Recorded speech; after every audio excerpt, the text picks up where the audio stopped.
ओम गुरु ब्रह्मा गुरुर्विष्णु गुरुर्देवो महेश्वरा गुरु साक्षात परब्रह्म तस्मै श्री गुरुवे नमः। आप सभी को प्रणाम। आदि गुरु शंकराचार्य जी को प्रणाम। जगत गुरु भगवान श्री कृष्ण को प्रणाम। हम पढ़ रहे हैं विवेक चूड़ामणि, जिसका प्रथम श्लोक मंगलाचरण है। हम मंगलाचरण बोलकर शुरू करेंगे। सर्व वेदांत सिद्धांत गोचरम तम गोचरम गोविंदम परमानंदम सद्गुरुं प्रणतोस्मि सद्गुरुं प्रणतोस्मि। हमने श्लोक नंबर 185 तक पढ़ लिया था, जिसमें हमने लास्ट में हम पढ़ रहे थे पंचकोश विवेक। तो पंचकोश विवेक में हमने सबसे पहले पढ़ा अन्नमय कोश। अन्नमय कोश जो भोजन से बनता है, जो हमारा स्थूल शरीर है, और फिर बताया गुरु ने कि यह भोजन से बनता है और भोजन न मिलने पर यह खत्म हो जाता है और इसको शक्ति मिलती है प्राणों द्वारा। इसका अपना कुछ अनुभव नहीं होता, इसलिए यह आत्मा नहीं हो सकता। दूसरा हमने पढ़ा प्राणमय कोश। प्राणमय कोश बनता है प्राणों से, प्राणवायु से और हमारी कर्मेंद्रियों से, 5 कर्मेंद्रियां। और फिर बताया कि ये जो प्राण है ये भी आना जाना करते हैं और प्राणों को शक्ति मिलती है मनोमय कोश से। और प्राण जो है ये स्थूल और सूक्ष्म शरीर को बांधे रखता है, पर प्राण भी हम कंट्रोल कर सकते हैं। प्राणों का अपना अनुभव नहीं होता, वो आना जाना करती है। इसका मतलब यह प्राण भी आत्मा नहीं हो सकता। फिर हम आए मनोमय कोश पर। मनोमय कोश मतलब जो हमारा मन है, जो अंतःकरण का एक पार्ट है। और ये मनोमय कोश बनता है मन और 5 हमारी ज्ञान इंद्रियां से। और बताया कि ये जो मन है यही अविद्या का कारण है, यही दुख और बंधन का कारण है। जो हमें इतनी भिन्नता दिखती है संसार में, यह मन ही हमें दिखाता है। फिर मन को एक यज्ञ के रूप में हमें समझाया गया कि जैसे हम यज्ञ करते हैं तो यज्ञ में जो अग्नि, हवन कुंड में जो अग्नि होती है वो मन है। और जो अग्नि में जो आहुति डाली जाती है वो है हमारे विषय। और ज्ञान इंद्रियां ये आहुति इस हवन कुंड, मन रूपी हवन कुंड मतलब अब अग्नि में डालते हैं। और जो हवन कुंड जो बाहर का बताया है वो मेरा स्थूल शरीर है। अब आगे इसमें यह भी बताया गया कि अज्ञानता तो है, अज्ञानता के कारण हमें दुख और बंधन होता है। फिर अज्ञानता के और डिटेल में गए और हमें बताया कि अध्यास क्या होता है। अध्यास मतलब हमारी गलत धारणा, जिसको हम भ्रम कहते हैं। तो अध्यास मतलब जो नहीं है वह दिखना और उसी को हम सत मान लेते हैं। जैसे रस्सी और सर्प के एग्जाम्पल से बताया, रस्सी नहीं दिखी मतलब यहाँ तक अज्ञान हुआ, पर रस्सी की जगह जब हम सर्प देखने लगते हैं तो वह हुआ हमारी गलत धारणा, हमारा अध्यास, जो भ्रम है। और जैसे ही हम उस रस्सी में सर्प देख लेते हैं तो सर्प देखकर हम भयभीत हो जाते हैं और यही हमारे दुख का कारण है। तो इसी प्रकार अध्यास मतलब भ्रम, इल्यूजन, सुपर इम्पोजिशन। जो नहीं है वह हमें दिखना और उसी जो हमें नहीं है वह जो हमें दिख रहा है उसी को हम सत मान लेते हैं। तो इसी को कहा जाता है अध्यास। तो अध्यास ही हमारे बंधन का कारण है, हमें भयभीत करता है, हमें दुखी करता है।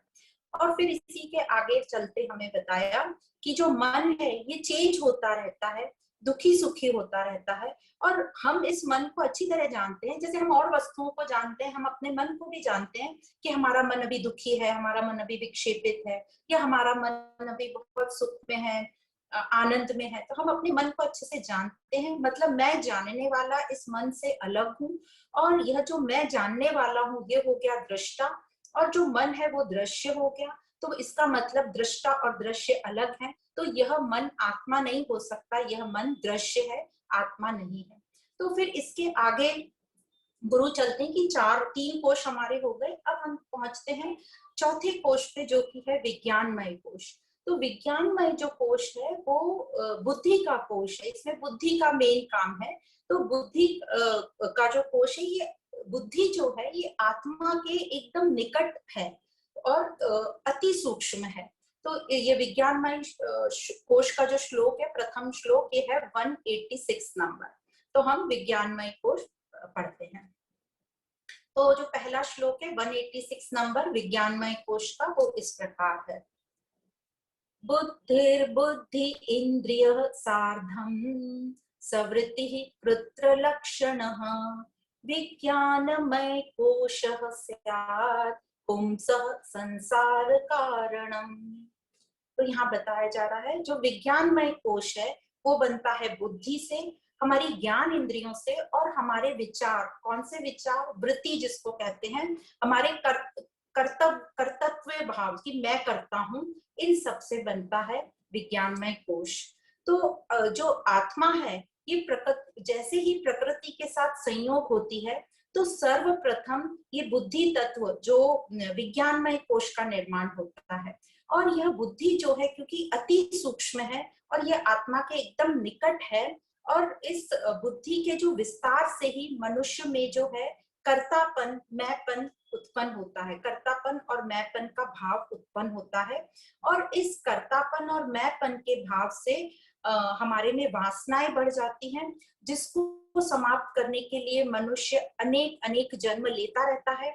और जब तक उसको ज्ञान नहीं होता, तब तक वह जन्म मरण के इस चक्कर में घूमता रहता है। तो इस प्रकार ये जो विज्ञानमय कोश को बताया जा रहा है ये संसार का कारण है। तो ये जो संसार का कारण है विज्ञानमय कोश, इसको आगे के श्लोक में विस्तार से बताया जा रहा है। तो नेक्स्ट श्लोक जो है 187 नंबर का इस प्रकार है। यह श्लोक बताएगा कि विज्ञानमय कोश कैसे इस संसार का कारण है। तो श्लोक इस प्रकार है, अनुव्रच्छित प्रतिबिंब शक्ति विज्ञान संगे प्रकृते विकारः ज्ञान क्रियावानः मित्यजस्त्रम् देहे इंद्रियादिषु विमन्यते भृशम्। तो यहाँ ये कह रहे हैं कि यह जो बुद्धि है ये हमेशा चेतन शक्ति मतलब प्रतिबिंब शक्ति के साथ रहती है। तो ये जो बुद्धि है इसमें यह दर्पण के समान है। तो जो दर्पण में क्या प्रॉपर्टी होती है कि दर्पण हमेशा प्रतिबिंबित करता रहता है, उसमें प्रतिबिंब करने की शक्ति है।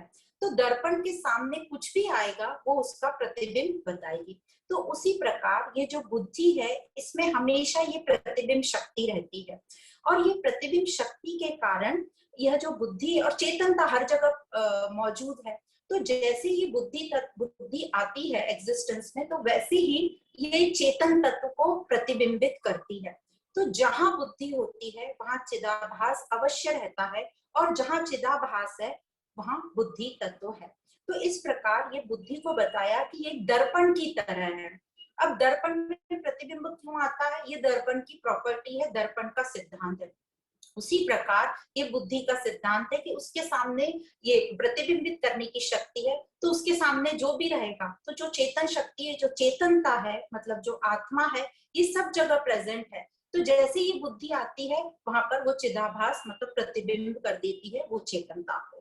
तो ये बुद्धि से प्रतिबिंबित क्या होता है, तो बुद्धि से प्रतिबिंबित होता है बुद्धि तत्व, और वो बुद्धि तत्व क्या है, वो है ज्ञान। और ये ज्ञान क्या है, अहम भाव, मैं जानता हूं, मैं करता हूं। तो इस प्रकार का ये बुद्धि तत्व जो है ये प्रतिबिंबित होता है। अब यह जो विज्ञानमय कोश है, ये बुद्धि है, ये प्रकृति का विकार है, मतलब प्रकृति का विस्तार है। कैसे, क्योंकि ये जो बुद्धि बनी है ये तत्वों से बनी है, जो हमने शुरू में पढ़ा था, स्थूल शरीर और सूक्ष्म शरीर। तो ये सूक्ष्म शरीर का हिस्सा है जो कि अपंचीकरण तत्वों से बनी है। तो ये वो विज्ञानमय कोश है तो ये प्रकृति का विस्तार। और ये प्रकृति का होने से इसमें अपनी कोई चेतनता नहीं रहती, ये निर्जीव रहता है, पर इसमें प्रतिबिंबित शक्ति होने के कारण ये प्रकाशित होती है और बुद्धि तत्व जो है कार्य करता है। तो ये बुद्धि तत्व क्या कार्य करता है, जैसे कि बताया, इसका कार्य है ज्ञान का। और ये ज्ञान क्या है, सबसे पहले मैं अहम भाव का, मैं हूँ और मैं जानता हूँ, मैं करता हूँ, इस प्रकार का इस जो बुद्धि तत्व विज्ञानमय कोश का कार्य है। तो विज्ञानमय कोश आगे हम देखते जाएंगे कि इसका कार्य होता है जानती, इच्छती, प्रयत्न करना, ये सब विज्ञानमय कोश का काम है। अब ये जो चेतनता है, जो आत्मा है, ये तो सब जगह प्रेजेंट है, हमारे अंदर भी और हमारे बाहर भी, सब, और कोई ऐसी जगह नहीं है जहां ये आत्मा चेतनता नहीं हो। पर जो चैतन्यता हमारे सूक्ष्म शरीर में है, मतलब जो हमारे शरीर के अंदर जो सूक्ष्म शरीर है उसमें जो चेतनता है, वह जो हमारे विचारों में होती है, वह हमारी व्यक्तिगत चेतनता है। और इसी को बोलते हैं जो व्यक्ति, इंडिविजुअलिटी जो बोलते हैं।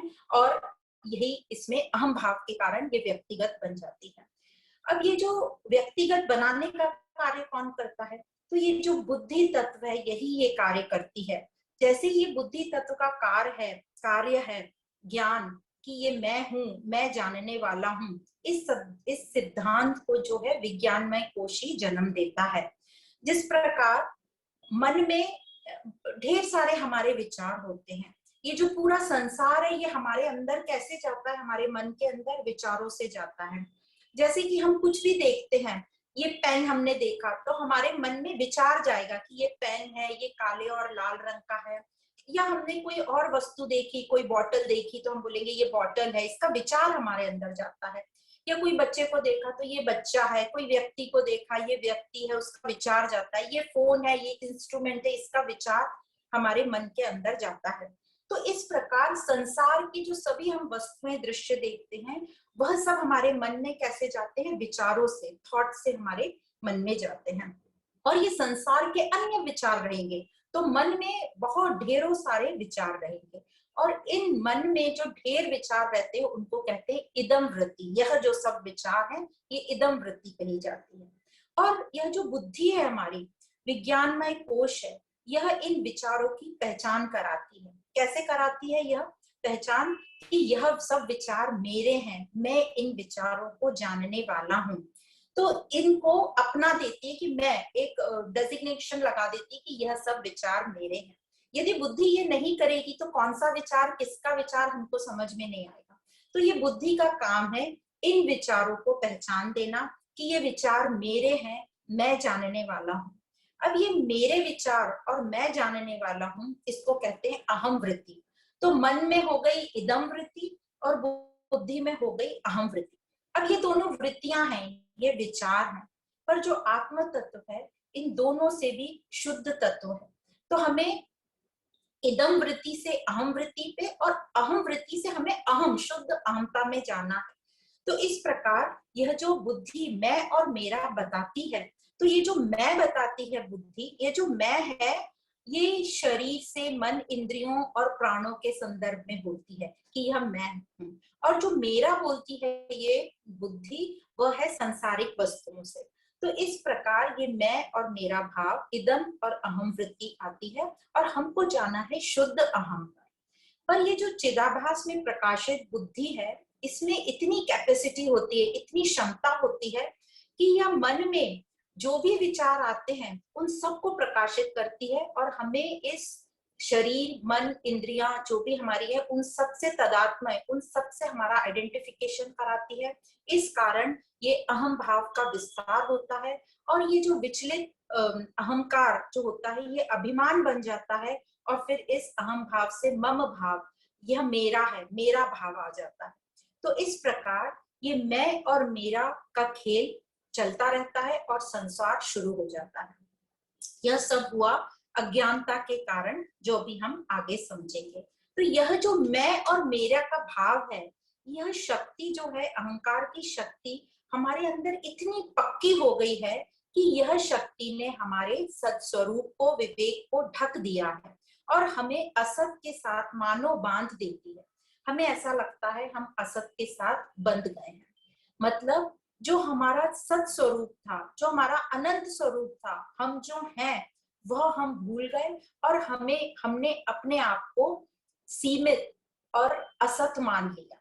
और ये बताने वाला, सीमित और असत बताने वाला, यह है विज्ञानमय कोश।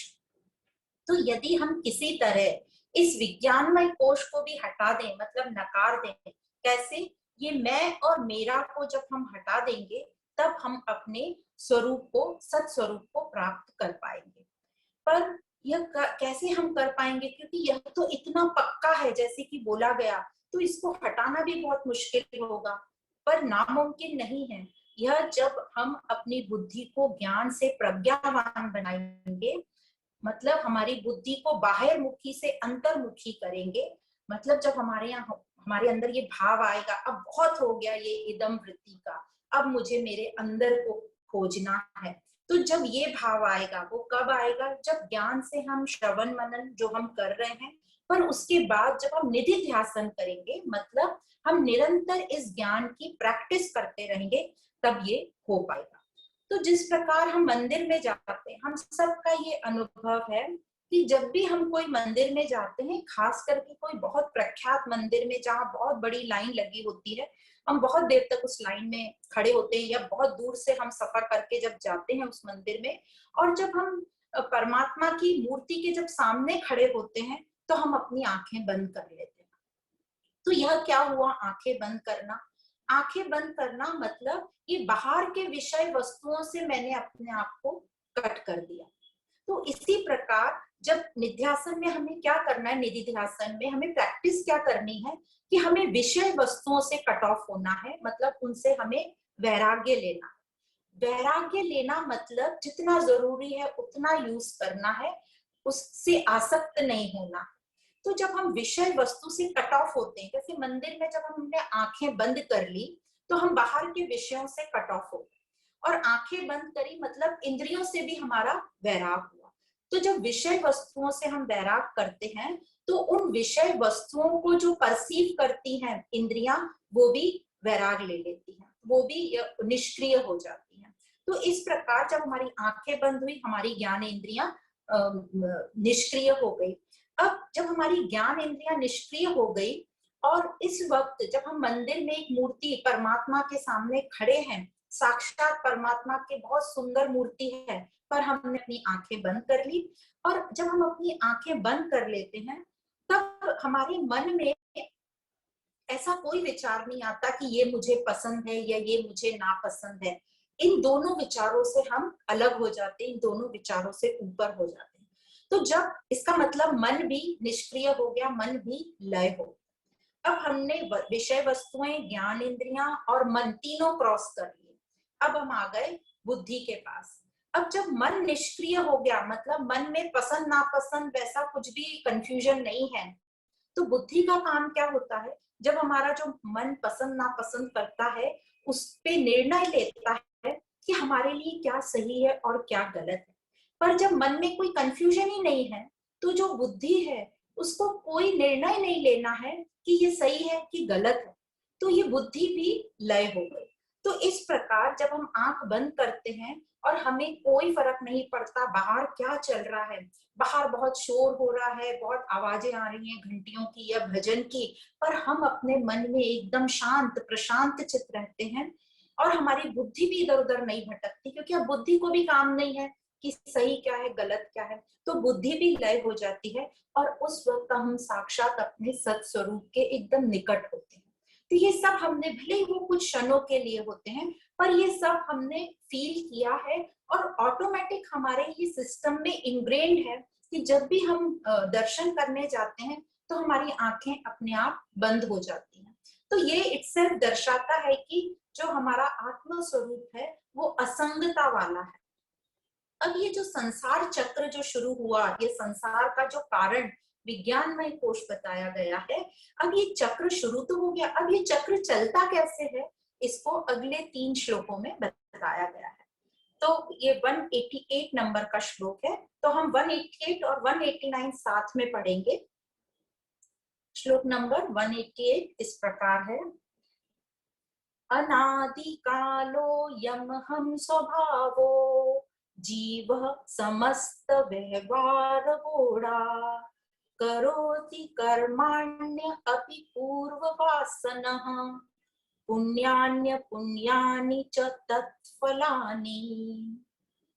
श्लोक नंबर 189 इस प्रकार है।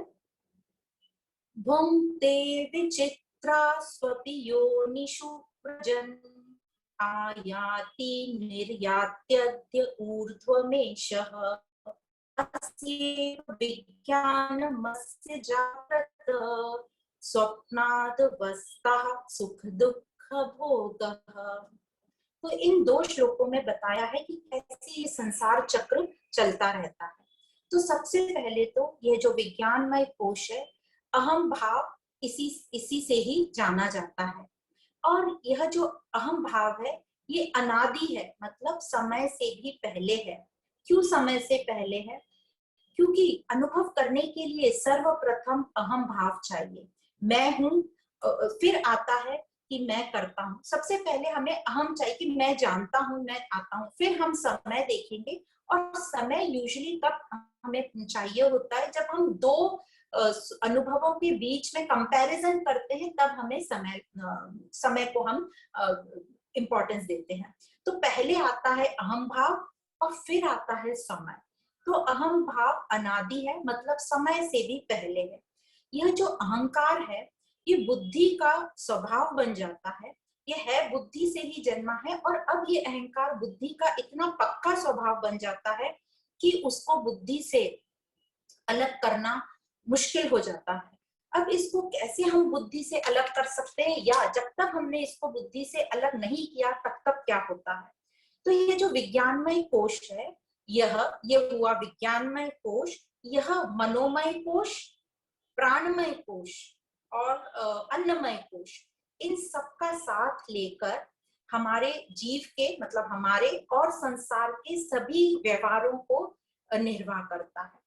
और यह जो अहंकार है इसी को जीव कहा जाता है। तो इस प्रकार ये विज्ञानमय कोश इन सभी कोशों का साथ लेके संसार के हमारे सारे व्यवहार का निर्वाह करता है।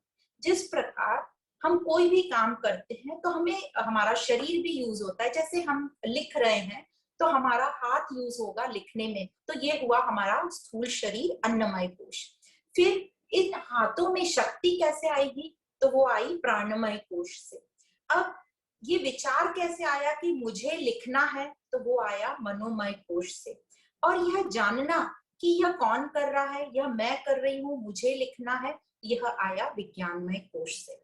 तो इस प्रकार इन चारों कोशों से हमारा जो पूरा संसार का व्यवहार चलता है। और ये जो अहम भाव है, मतलब मैं जानने वाला, मैं करता, मैं जानता हूं, यह विज्ञानमय कोश का ही है। और क्योंकि मैं करने वाला, मैं जानता हूं, तो कर्म सिद्धांतों के हिसाब से यदि मैं करने वाला हूं तो भोक्ता भी मैं ही हुआ। तो मैं ही भोक्ता, मैं ही करता। तो इस प्रकार विज्ञानमय कोश सभी कोशों के साथ, मतलब जीव भाव के साथ, अपनी जितनी भी पूर्व वासनाएं हैं उनके साथ से अनेक कर्म करता है। कैसे करता है ये हमने जाना है कि अज्ञानवश क्या होता है। अज्ञानवश हम अपने आप, क्योंकि हमने गलती से असत को सत मान लिया, और ये असत को सत मान लिया, इसलिए हम अपने आप में पूर्णता की फीलिंग नहीं ला रहे, हमें पूर्ण फील नहीं हो रहा, इनकम्प्लीट फील हो रहा है, हमें आनंदित फील नहीं हो रहा। तो ये पूर्णता को कंप्लीट करने के लिए हम बाहर कार्य शुरू कर देते हैं, मतलब हमारे अंदर विक्षेपता आती है और फिर हमारे अंदर कामना जागती है। जैसे ही हमारे अंदर कामना आती है कि मैं कुछ करूं और मुझे पूर्णता मिले, तो हम कर्म करते हैं। और फिर जब वो हम कर्म करते हैं, यदि वो पूरे हो गए तो हमें उनसे लोभ आ जाता है, लालच आ जाता है। वो पूरे नहीं हुए तो हमें क्रोध आता है। तो काम, क्रोध, लोभ, मोह, हम उनसे आसक्त हो जाते हैं। तो ये सब पूरी साइकिल शुरू हो जाती है, और ये साइकिल चलती रहती है। और ये कर्म करते वक्त हम कोई काम ठीक से करते हैं शास्त्रों के अनुसार, मर्यादा के अनुसार, और कोई कर्म हम क्रोध में गलत कर लेते हैं। तो हम पुण्य कर्म करते हैं और पाप कर्म करते हैं, और उनके हम फिर फल आते रहते हैं, और वो फल हम भोगते रहते हैं। अब ये जो पुण्य और पाप है, जो कर्म हमने किए हैं, उसके आगे हमें सुख दुख जो भोगते हैं हम, सुख दुख हमें यही कर्म देते रहते हैं। कुछ हमारे इसी जन्म में पूरे होते हैं, कुछ अगले आने वाले जन्मों में होते हैं। तो जैसे ये कर्म होंगे, पुण्य या पाप, उसी हिसाब से हमारा जो है हमें अगला स्थूल शरीर मिलता है। अभी का भी उसी अनुसार मिला है।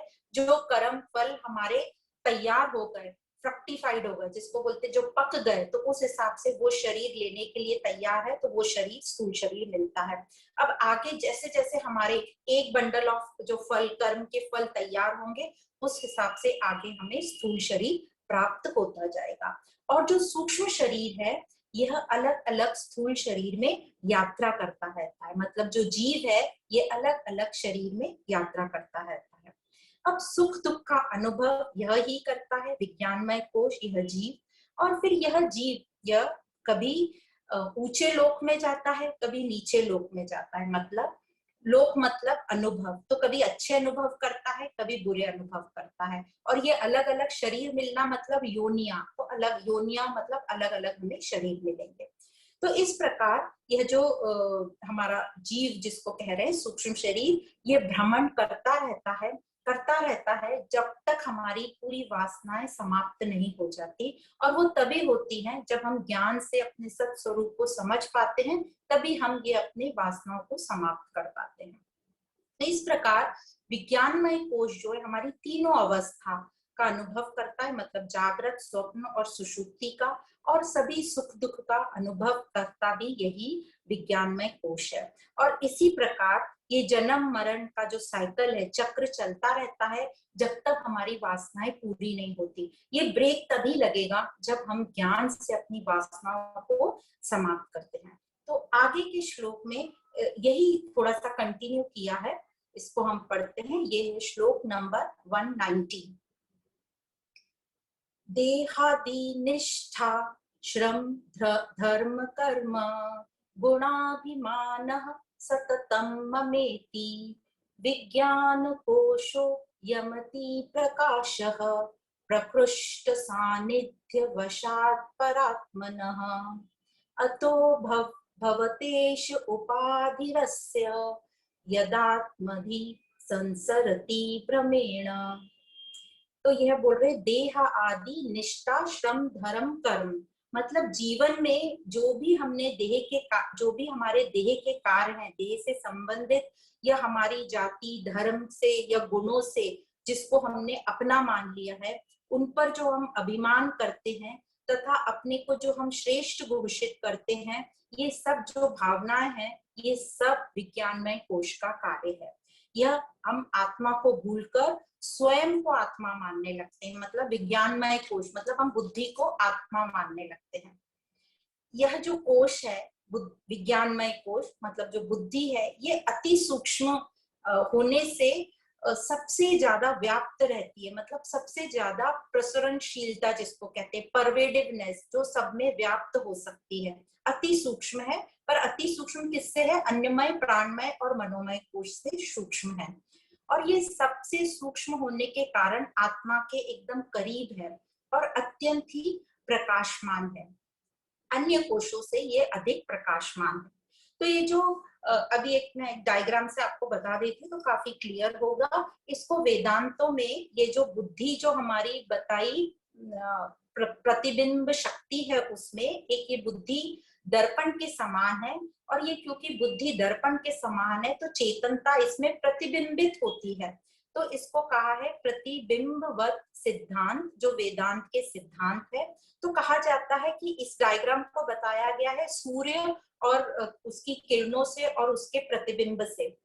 क्योंकि उस वक्त इलेक्ट्रिसिटी नहीं थी, इसलिए सूर्य और उसका प्रतिबिंब बताया गया। आज की तारीख में यदि ये बताया जाए तो इलेक्ट्रिसिटी और जो बल्ब है और प्रकाश देता है, वैसे बताया जा सकता है। जिस प्रकार हमको लगता है कि बल्ब प्रकाश दे रहा है पर हम इलेक्ट्रिसिटी को भूल जाते हैं, उसी प्रकार इस जो प्रतिबिंब थ्योरी में बताया है कि सूर्य का प्रतिबिंब नीचे पड़े हुए एक बर्तन जो पानी है उसमें पड़ रहा है।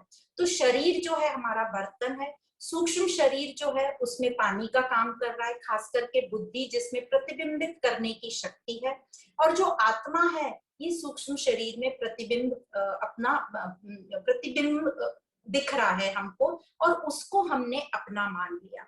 तो ये जो प्रतिबिंब शक्ति है ये एक्सप्लेन करती है कि ये अहंकार क्या है।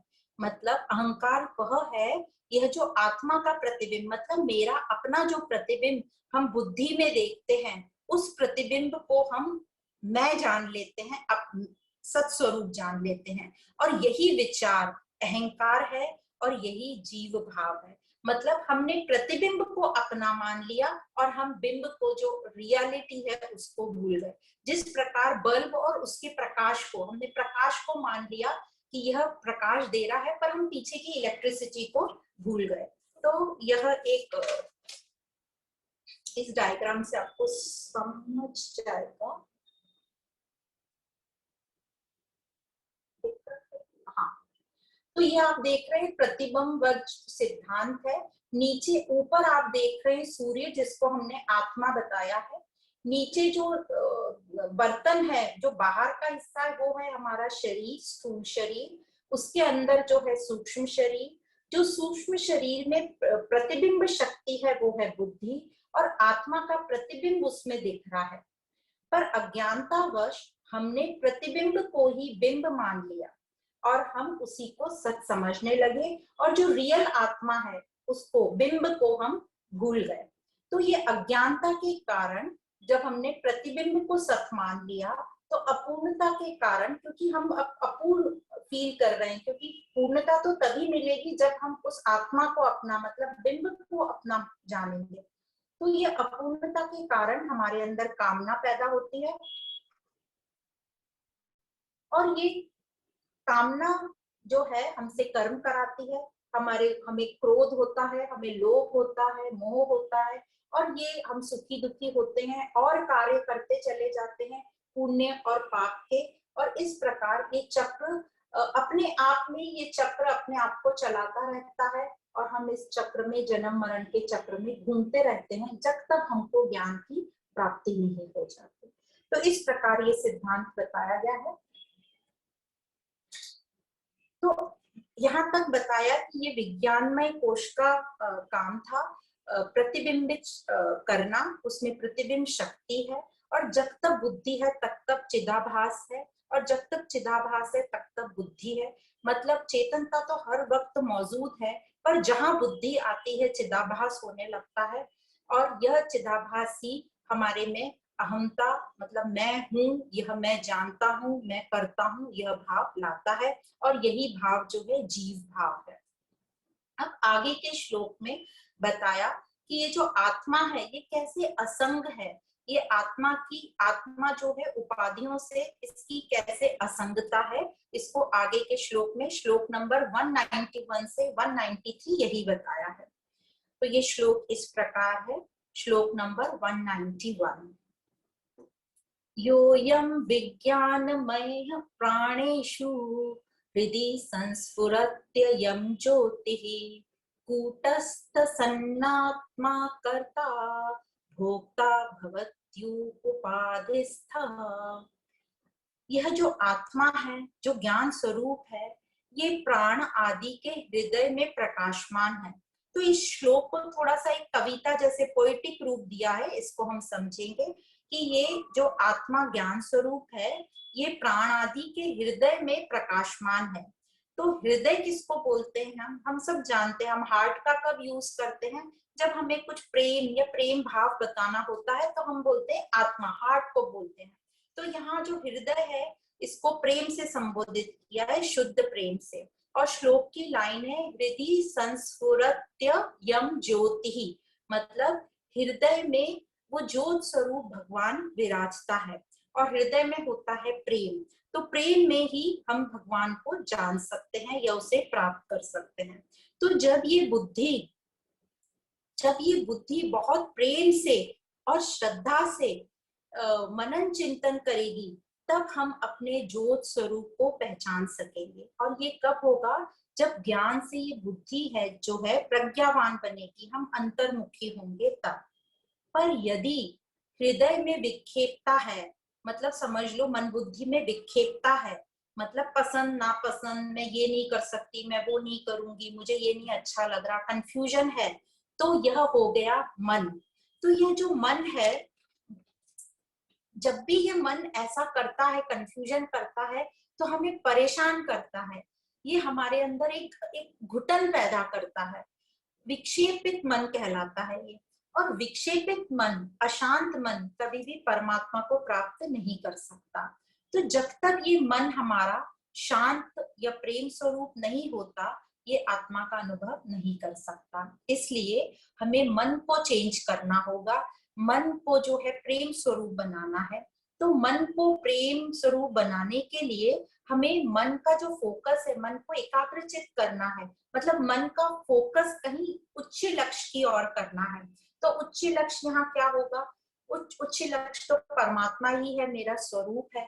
तो हम मन को एकाग्रचित करेंगे अपने स्वरूप परमात्मा की तरफ, मन को उधर केंद्रित करेंगे। तो मन को हमें बार बार ये भाव देना पड़ेगा कि ब्रह्म सत्य है, मैं ही दिव्य हूँ। तो जिस प्रकार हम एक प्रार्थना बोला करते हैं आत्मबोध में, प्रातः स्मरामि हृदि संस्फुरद आत्म तत्वम सच्चित सुखम परमहंस गतिम तुर्यम यत् स्वप्न जागृत सुषुप्ति अवेति नित्यम तत् निष्कलमहम न च भूत संग्रह। तो यह जो प्रार्थना है ये इधर कंप्लीट फिट बैठती है कि हम अपने आप से यह कहते हैं कि ये मेरे हृदय रूपी बुद्धि में यह आत्मा प्रकाशमान है, मैं वह आत्मा हूँ, वह दिव्य आत्मा हूँ जो क्या है, जो सच्चित आनंद स्वरूप है। और सच्चित आनंद स्वरूप जो तुर्यम है, जो स्वप्न जागृत और सुषुप्ति तीनों की साक्षी है। मैं निष्कलम हम हूँ, मतलब मुझे विभाजित नहीं किया जाता, मैं अखंड हूँ, ना कि मैं इन 5 तत्वों का मिश्रण। तो यह प्रार्थना हम करें या किसी भी प्रकार से अपने मन को परमात्मा स्वरूप की तरफ लगाएंगे और ये निधिध्यासन से ये प्रैक्टिस हम करते रहेंगे, तो हम भले ही कहीं भी परमात्मा के आसपास ना भी हो, पर रोज सुबह या कभी भी जब हमें समय मिले इस प्रार्थना को जब हम बोलते हैं, तो हम अपने आप को उस प्रेम स्वरूप और उस परमात्मा के करीब अवश्य महसूस करते हैं। तो इस प्रकार वेदांत में कहा जाता है कि ये मन जो है प्रेम स्वरूप बन जाता है, और जब मन प्रेम स्वरूप बनता है तभी उसी को हृदय कहा जाता है। और हृदय में ही बुद्धि का वास है, जिस बुद्धि में वो ज्योति रूपी आत्मा विराजमान है। तो इस प्रकार हम अपने मन बुद्धि को प्रेम स्वरूप बना के और उसी बुद्धि से हम मनन चिंतन निधिध्यासन करते करते उस ज्योत स्वरूप आत्मा के निकट पहुंच सकते हैं। तो ये जो आत्मा है तो ये कूटस्थ बोला गया है। कूटस्थ मतलब जो अडिग है, जो ज्यों की त्यों रहती है, जो कुछ बोलती नहीं, वैसी की वैसी रहती है, उस पर कोई कुछ भी करे उस पर कोई चेंज नहीं होता। जैसे आकाश तत्वों पर कोई चेंज नहीं होता, हम कोई कुछ भी करें उस पर हमें ऐसा प्रतीत होता है कि यह जो आत्मा है शरीर मन बुद्धि का साथ लेकर और यही कर्ता और भोक्ता बन जाती है, ऐसा हमें प्रतीत होता है। पर ऐसा हो नहीं सकता क्योंकि ये आत्मा कूटस्थ है, असंग है, इस ये किसी के भी प्रभाव में नहीं आ सकती। पर यह शरीर मन बुद्धि जो है आत्मा पर उपाधियां हैं, और यह हमारा अध्यास है, मतलब हमारी गलत भावना धारणा है, और इसी के कारण हम कर्ता भोक्ता बनते हैं।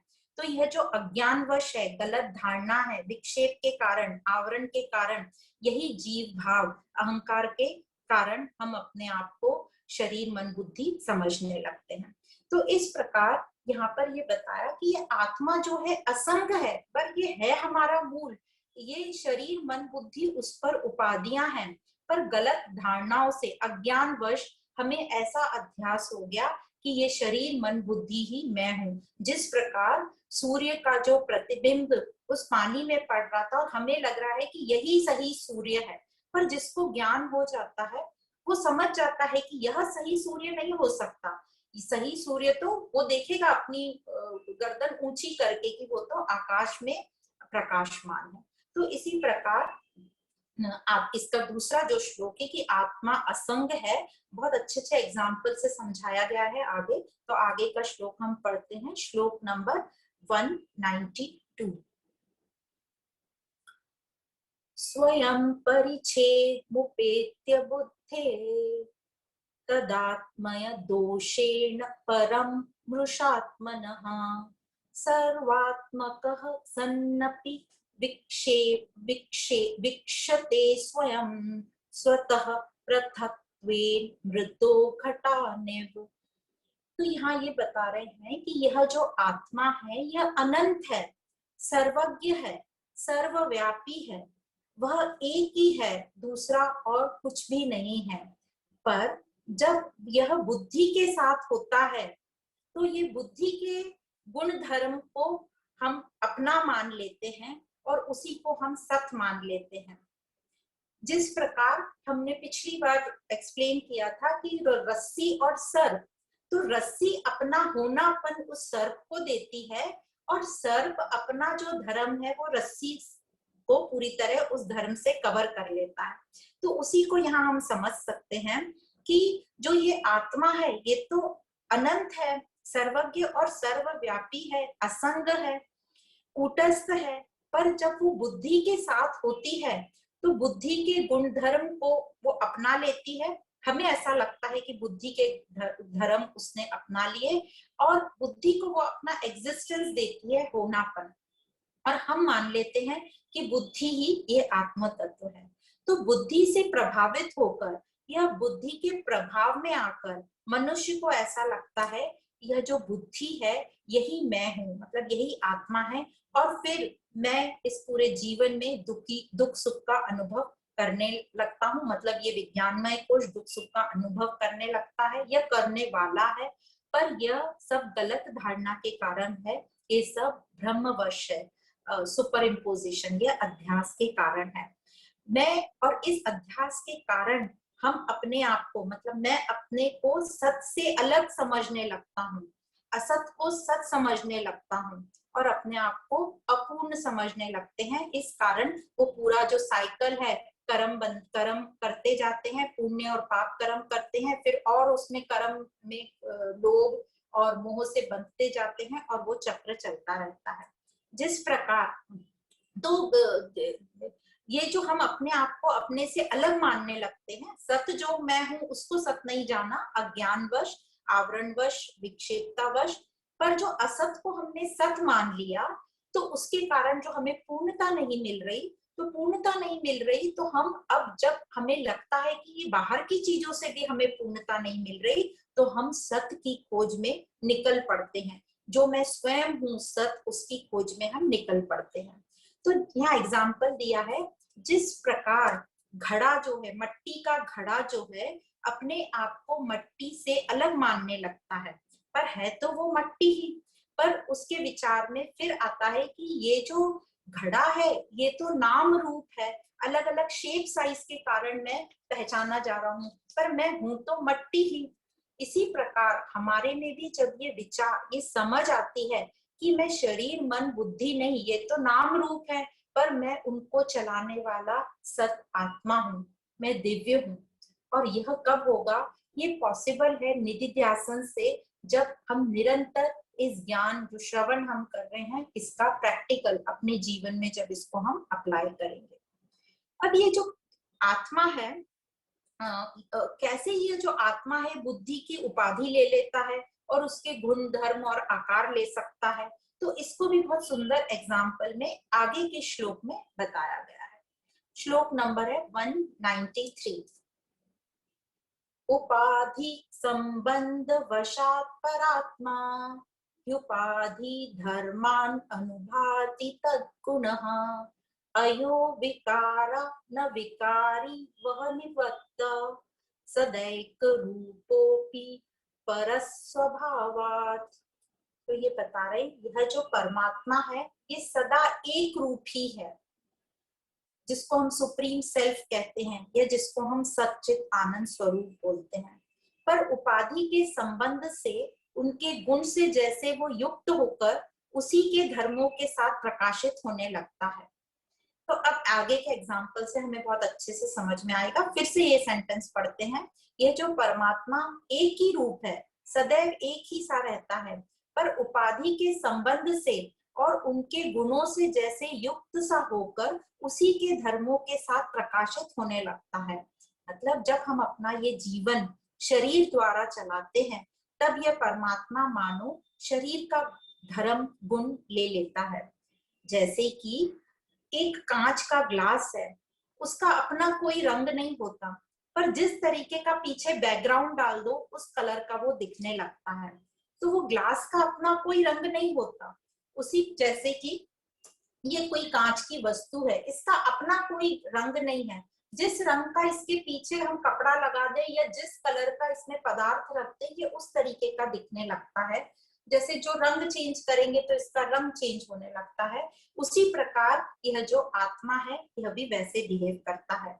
एक और एग्जाम्पल देते हैं, जिस प्रकार अग्नि का अपना कोई शेप या वेट नहीं होता, पर उसमें हम जो भी डालते हैं, समझो हमने अग्नि में कोई एक कैंची डाली या लोहे का कोई टुकड़ा डाला या कोई पेन डाला, जो भी कोई हम अग्नि में जिस चीज को डालते हैं तो वो अग्नि उसका शेप ले लेती है और उसी का वजन ले लेती है। तो अग्नि का अपना कोई शेप नहीं है, अपना अपना कोई वजन नहीं है, वह वस्तु के कारण अग्नि का आकार बन जाता है और हम उसको देखेंगे तो वही अग्नि का वजन बन जाता है। उसी प्रकार परमात्मा जो है सदैव एक रूप है, वह है और बस है, शुद्ध है, न जड़ है न चेतन है। वह चेतन तो कब कहलाता है, जब वस्तुओं को प्रकाशित करता है, जैसे बुद्धि को प्रकाशित किया इस प्रकार, पर वह न जड़ है न चेतन है, बस वो है शुद्ध अहम, शुद्ध है। और हम सभी वह हैं। हम कभी भी यह नहीं कहते कि हम नहीं है या मैं नहीं हूं, ऐसा हमें कभी भी अनुभव भी नहीं हुआ। हम हमेशा मैं हूं ही अनुभव करते हैं। यह होनापन ही सत्य है जो अनंत है। पर जिस घड़ी हम नाम रूप में आ गए तो हम सत्य को छोड़कर असत को अपनाकर उस अनंत से हम सीमित बन बैठते हैं। तो ये सत्य को हम प्राप्त करने के लिए क्या कर सकते हैं, क्या करना है? तो कहते हैं सत्य को प्राप्त करने के लिए तो कुछ भी नहीं करना है, जो हम करते आ रहे हैं उसको ना करना है, क्योंकि हम सत्य हैं ही। तो हमें सिर्फ सहजता में रहना है। हम जो इतनी गलत धारणाएं हमने बना ली हैं उन सबको हटाना है, सहज रहना है। तो शरीर मन बुद्धि से अब हमें आगे बढ़ना है। और ये कब होगा, जब हमें ज्ञान से समझेगा कि गलती से हमने उनको सत मान लिया और हम उनको सत मानकर अपने अनंत स्वरूप को, सत स्वरूप को असत मानने लगे और सीमित मानने लगे। तो यह फिर से कह रहे, ज्ञान की निरंतर प्रैक्टिस से, मतलब निधिध्यासन से ही यह हो पाएगा। और इसी को उच्चतम अभ्यास कहा गया है और उच्चतम ज्ञान कहा गया है। तो एक बहुत सुंदर सा एक दृष्टांत है, उससे आपको शायद समझ जाए कि कैसे हम अपने आप को खोज रहे हैं। और हम अपने आप को मिलते से ही, हमें उसके लिए कुछ करना नहीं है, क्योंकि मैं अपने आप में ही, मैं ही वह सत्य हूँ, मतलब मैं ऑलरेडी अपने आप को प्राप्त हूँ, पर बस गलत धारणाएं हमें हटानी है। तो एक बार एक ड्रामा कंपनी थी। उस ड्रामा कंपनी में उनको चाहिए थी एक छोटी सी बच्ची, एक लड़की का रोल करना, एक राजकुमारी का रोल करना था। और उस रोल के लिए 5-6 साल की बच्ची चाहिए थी, जो उनको मिल नहीं रही थी। तो उन्होंने देखा कि एक छोटा 5-6 साल का लड़का है, तो उसी को उन्होंने लड़की का रोल दिया। तो उसको पूरे लड़की के कपड़े पहनाए, पूरा उसको राजकुमारी जैसा तैयार किया, पूरा मेकअप किया और उसने उससे वो लड़की का रोल करवाया। अब जब वो उसको लड़की जैसा तैयार किया, बड़ी खूबसूरत कन्या, वो सिर्फ राजकुमारी जैसी दिख रही थी, तो उसके बहुत सारे फोटो भी निकाले गए। अब ये जो लड़का था जिसने ये रोल किया, जो उसके माँ बाप थे, वो बड़े ही खुश हुए कि हमारा लड़का कितना सुंदर लग रहा है, कितना ब्यूटीफुल लग रहा है, बहुत ही हर्षित हुए। और उन्होंने भी बहुत सारे फोटो निकाले, एक बड़ा सा फोटो उसका फ्रेम करा के अपने ड्राइंग रूम में लगा दिया। कुछ वर्ष बीत गए, फिर कई वर्ष बीत गए, मतलब 20-25 साल बीत गए। तो उन्होंने वो फोटो फ्रेम निकाल के स्टोर रूम में डाल दिया, पुराना हो गया जो भी, उन्होंने उसको स्टोर रूम में डाल दिया। अब एक दिन अचानक ये जो लड़का था ये भी बड़ा हो गया, 25-30 साल का। अब उसने अपने स्टोर रूम में ये फोटो फ्रेम देखी। तो जैसे ही उसने ये फोटो फ्रेम देखी तो उसमें ये जो लड़की बनी बैठी थी, उसको इस लड़की से प्यार हो गया। अब ये लड़का जरा अनमना सा रहने लगा घर में। तो माँ बाप को समझा कि हमारा बच्चा कुछ अनमना सा रह रहा है। तो उन्होंने उससे पूछा कि बेटा क्या हो गया तुम्हें? तो वो बोलता है कि मुझे प्यार हो गया। किससे प्यार हुआ? तो बोलते हैं कि वो जो तस्वीर में एक राजकुमारी सी लड़की बैठी है, मुझे तो इसी कन्या से ब्याह करना है। तब वो माँ बाप ने वो फोटो फ्रेम को देखा और उनको याद आई पूरी वार्ता, और उन्होंने उस अपने लड़के को बताया कि अरे बेटा, यह तो कुछ 20 साल पहले एक ड्रामा हुआ था, उसमें लड़की का रोल चाहिए था और लड़की कोई मिल नहीं रही थी, तो तुम बहुत छोटे थे तो तुम्हें ही लड़की का कॉस्ट्यूम पहना के और यह राजकुमारी बनाया था। तो यह जो है ये तुम ही हो।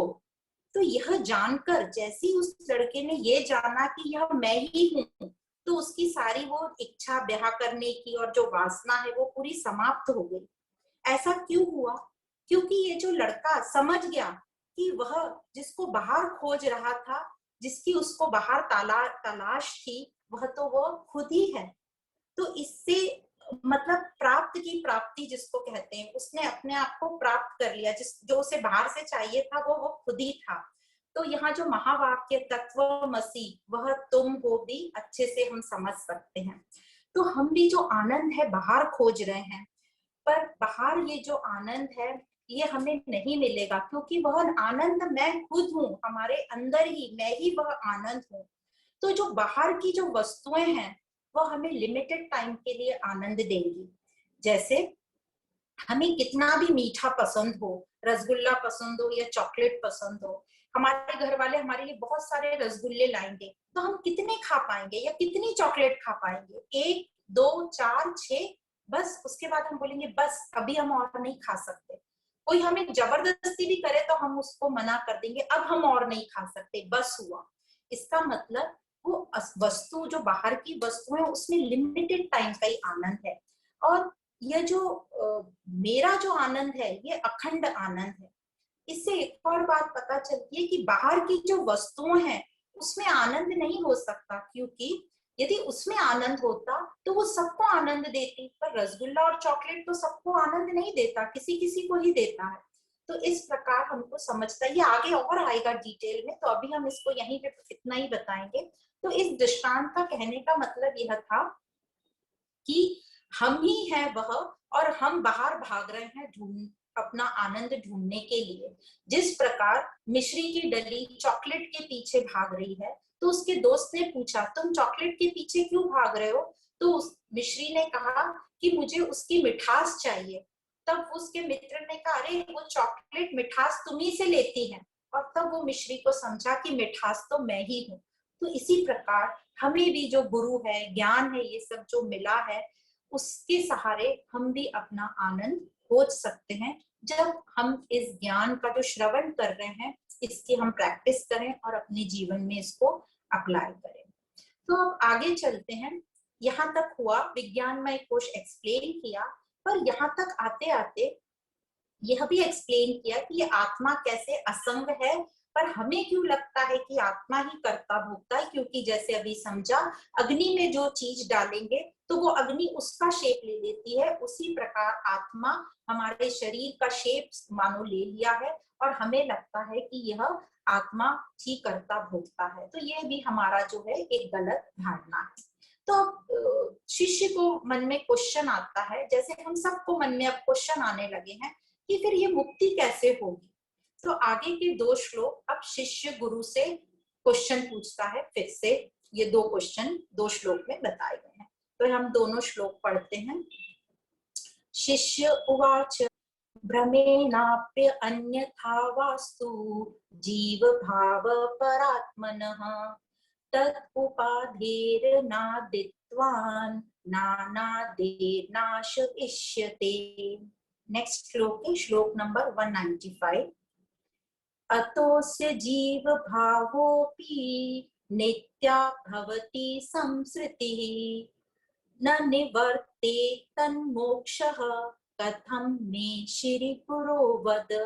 तो शिष्य गुरु से क्वेश्चन पूछता है, जैसे कि हम सबके मन में अब आ रहा है, उसी प्रकार शिष्य भी गुरु से प्रश्न करता है कि जब परमात्मा नित्य है और यही परमात्मा माया का संग करके अहंकार से अल्प जीव बन गया, भले ही वो अध्यास के कारण हो या ब्रह्म के कारण हो, कोई भ्रम के कारण हो, कोई भी कारण हो, पर और ये माया जो है ये भी अनादि है। आप ही ने बताया है कि माया भी अनादि है, तो ये अनादि का अंत भी नहीं हो सकता। मतलब नित्य परमात्मा ने माया का संग किया और जीव भाव में आ गया, तो जीव भाव भी नित्य ही हुआ, तो यह जन्म मरण भी नित्य हुआ। तो फिर इससे कैसे मोक्ष मिलेगा? मतलब आत्मा ही माया का संग करके जीव भाव बन गई, कर्म में लग गई और जन्म मरण में आ गई। तो जब आत्मा नित्य है तो ये जीव भाव भी नित्य है, तो इससे मोक्ष कैसे मिलेगा? तो बताइए गुरुदेव कैसे इससे मोक्ष मिलेगा। तो अब आगे गुरुदेव बताते हैं कि ये जो क्वेश्चन है इसका आंसर क्या है और इस क्वेश्चन से हमें क्या समझता है। तो आगे का जो श्लोक है, श्लोक नंबर 196, श्री गुरु उवाच, और ये आत्मज्ञान की ही मुक्ति का उपाय है, ये गुरु बताना शुरू करेंगे, जो हम लेंगे अगले सेशन में। तो आज हमने पढ़ा विज्ञानमय कोश। विज्ञानमय कोश क्या है? बुद्धि प्लस ज्ञानेंद्रियां प्लस हमारा कर्तापन का भाव। और यह जो विज्ञानमय कोश है ये अति सूक्ष्म है, अति सूक्ष्म है, आत्मा के निकट है, अति प्रकाशमान है, अति प्रकाशमान और अति सूक्ष्म है। ये तीन कोशों से, जो हमने तीन कोश पढ़े, अन्नमय, मनोमय और प्राणमय कोश से ये सूक्ष्म है और प्रकाशमान है और आत्मा के निकट है। ये दर्पण के समान है, अति पावरफुल है, अति प्रकाशमय है कि हम इसी को ही आत्मा मान लेते हैं और अज्ञानवश हमारे में जो अहंकार आ जाता है और मैं मेरा आ जाता है, जिससे हम ये संसार हमारा शुरू हो जाता है और हम इस संसार के चक्र में ऑटोमेटिक जो गति आ जाती है वह संसार चक्र में हम जन्म मरण में आ जाते हैं। तो यह जो संसार चक्र है ये कैसे छूटेगा, ये हमें इससे कैसे मुक्ति मिलेगी? कुछ जैसे हमें अभी तक बता दिया कि ज्ञान से ही मिलेगी। जब हम इस बुद्धि को प्रज्ञावान बनाएंगे, जब हम अपनी बुद्धि को बाह्यमुखी से टर्न करके अंतर्मुखी करेंगे, तो ये ज्ञान से ही, निधिध्यासन से ही ये संसार को हम समाप्त कर सकते हैं। और आगे हमें अब गुरु बताएंगे कि कैसे ये आत्मज्ञान ही मुक्ति का उपाय है। तो आज हम यहीं पर समाप्त करेंगे। आप सभी को बहुत बहुत धन्यवाद। ओम पूर्णमदः पूर्णमिदं पूर्णात् पूर्णमुदच्यते पूर्णस्य पूर्णमादाय पूर्णमेवावशिष्यते। ओम शांति शांति शांति।